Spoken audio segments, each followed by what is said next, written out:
Para a gente poder entender um pouquinho mais o que foi aprovado ontem no Congresso não, na Câmara dos Deputados, o chamado Projeto Marco Temporal da Demarcação das Terras Indígenas. Professor Álvaro de Azevedo Gonzaga, professor de Direito Antidiscriminatório, da PUC aqui de São Paulo, conversando conosco. Professor, muito obrigado aqui por atender a Nova Brasil. Olá a todas e a todos, um bom dia, um prazer estar com você aqui, Heródoto, mais uma vez falando a respeito e repercutindo desse tema tão importante. Professor, o que é que estava sendo discutido? Quando os portugueses chegaram aqui, esse território todo era um território indígena. Né? E aos poucos foi colhendo, não é verdade não? E acabamos discutindo isso na Constituição de 88 e agora nessa decisão da Câmara dos Deputados. Qual é a sua avaliação? Exatamente, Heródoto. Eu vou tentar fazer aqui um rememorar de todo esse histórico, porque existem dois eixos em andamento. O primeiro eixo é o eixo relacionado ao Poder Judiciário e o segundo eixo é o eixo relacionado ao Poder Legislativo. O eixo do Poder Judiciário ele tem início com uma ação relativa ao caso Raposa Serra do Sol. O caso Raposa Serra do Sol teve como advogada a atual presidente da FUNAI, que é a Joênia Wapichana, e lá se debatia se uma terra determinada na região norte do Brasil pertencia ou não a determinado grupo indígena. Nesse debate, de todos os argumentos apresentados, um deles foi o seguinte: olha, não resta dúvida que a terra é deles, até mesmo porque no dia 5 de outubro de 1988, que é a data da promulgação da Constituição Federal, eles lá estavam. Então, esse é mais um argumento, não é o único e nem o argumento determinante.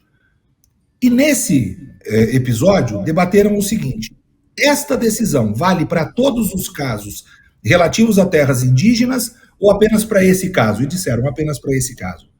Pronto, é assim que ficou. Em 2014, em Santa Catarina, foi se debater uma terra da etnia Xoclen e falaram: olha, neste caso aqui, vamos adotar o caso, a tese do marco temporal, e o Poder Judiciário está rediscutindo se a tese do marco temporal aplica para todos os casos ou apenas para um caso concreto.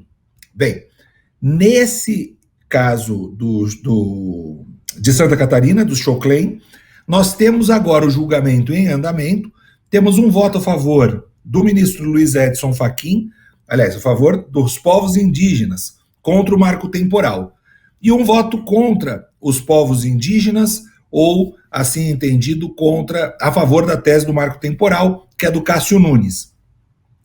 Então, Alexandre de Moraes pediu vistas, o ministro Alexandre de Moraes pede vistas e devolve para ser pautado novamente. A presidente do STF insere na pauta agora no dia 7 de junho. Essa é a perspectiva jurídica, judiciária.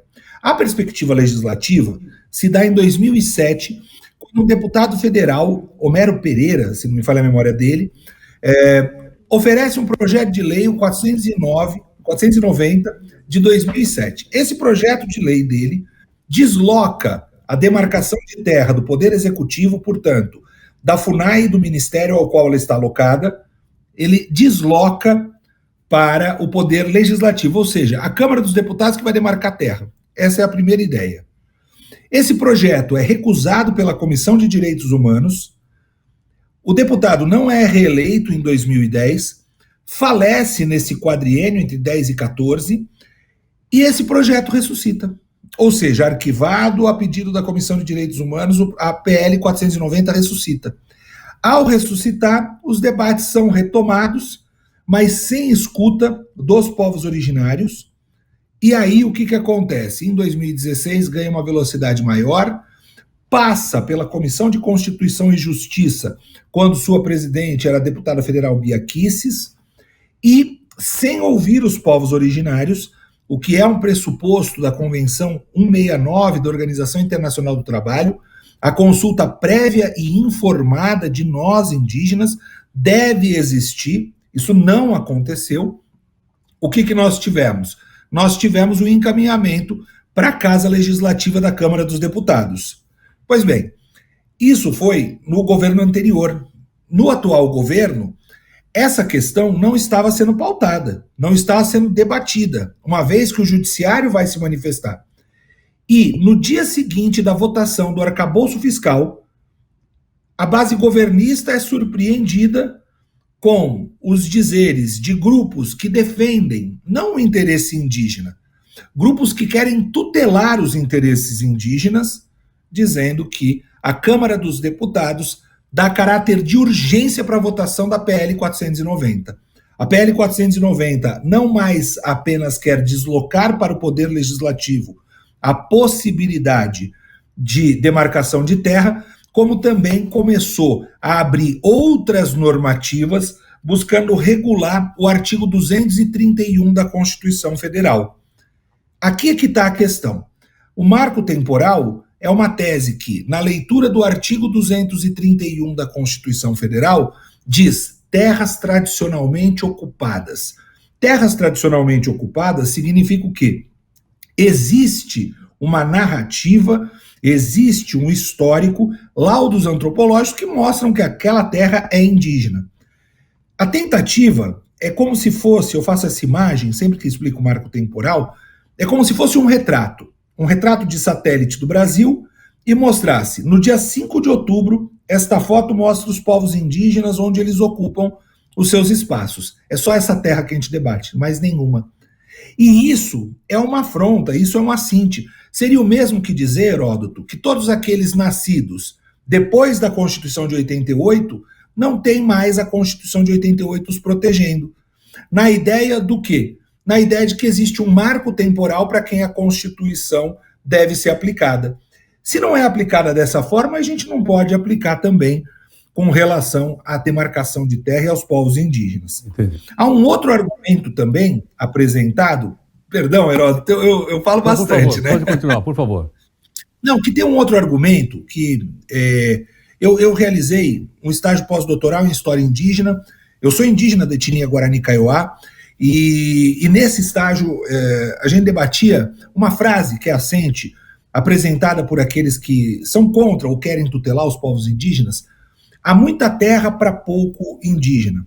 E eles apontam o seguinte: 13% das terras são dedicadas a uma população próxima de 1% brasileira, que são os indígenas.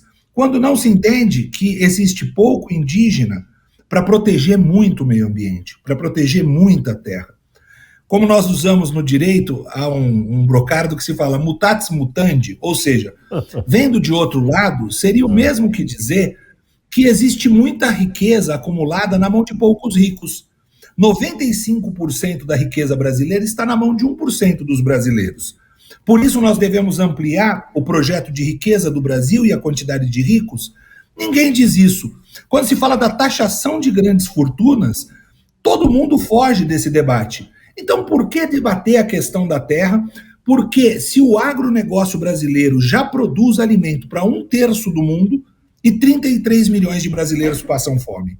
O agronegócio que quer falar que vai garantir a alimentação das pessoas, que tem 48 bilhões de isenção em tributos e impostos, é o mesmo agronegócio que alega que isso vai trazer comida, dignidade à população brasileira, quando 33 milhões de brasileiros ainda passam fome. Ok, professor. Michele Trombelli tem também uma pergunta. Por favor, Michele.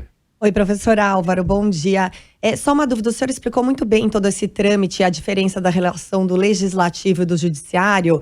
Agora, a última palavra é do STF, então se nesse julgamento que o senhor citou, o STF tiver uma decisão contrária a essa que está tramitando no Congresso, prevalece a decisão do STF, isso pode gerar alguma insegurança jurídica na sua visão? Então vamos lá. Primeiro, eu quero informar aqui a todos os parentes e os aliados nessa luta, que a luta não acabou e ela continua. O STF vai decidir com relação ao marco temporal no dia 7 de junho. Há uma medida judicial e um debate já no Supremo Tribunal Federal de que esse projeto de lei não pode avançar enquanto não julgar no STF. Se o STF decide, em tese essa lei não deveria ser aprovada. Mas vamos supor que essa lei seja aprovada. Quais são os próximos passos? Aprovada agora na Câmara dos Deputados, no Congresso Nacional, na Câmara dos Deputados, perdão, vai para o Senado da República. O Senado já acenou que vai debater, que vai ampliar, que vai chamar todos os interessados nessa temática para que então faça a votação. Mas vamos supor que ainda assim o Senado da República entenda que deva aprovar o projeto de lei 490. Aprovado o projeto de lei, ele vai para o presidente da República, para a sanção ou veto. A sanção ou veto presidencial vai ocorrer e vamos supor que o presidente opte por vetar integralmente a lei. Porque se ele sancionar, ela entra em vigor. Se ele vetar integralmente a lei, volta para a Casa Legislativa poder se manifestar pela possibilidade da derrubada do veto. Se derrubarem o veto, a lei será válida, vigente e eficaz. Mas ainda assim existem medidas judiciais, como, por exemplo, ações diretas de inconstitucionalidade, especificamente nessa temática. Professor, muito obrigado pela participação. Aliás, gostei muito da sua camisa. Eu sabia que você era descendente indígena. Okay. Qual é a origem? Essa daqui é a etnia Caiapó. Eu ganhei no acampamento Terra Livre. Essa daqui é a camiseta da etnia Caiapó. Muito obrigado. É bem bacana. Até mais, professor. Eu que agradeço, Heródoto. Bom dia. Nós agradecemos ao professor Álvaro de Azevedo Gonzaga, professor de Direito Antidiscriminatório da PUC São Paulo. Ficou muito claro, muito direto, certo? Não? A gente entendeu bem agora. Aí, tá certo, tá errado? Bom, agora é por sua conta e risco, às 8h32.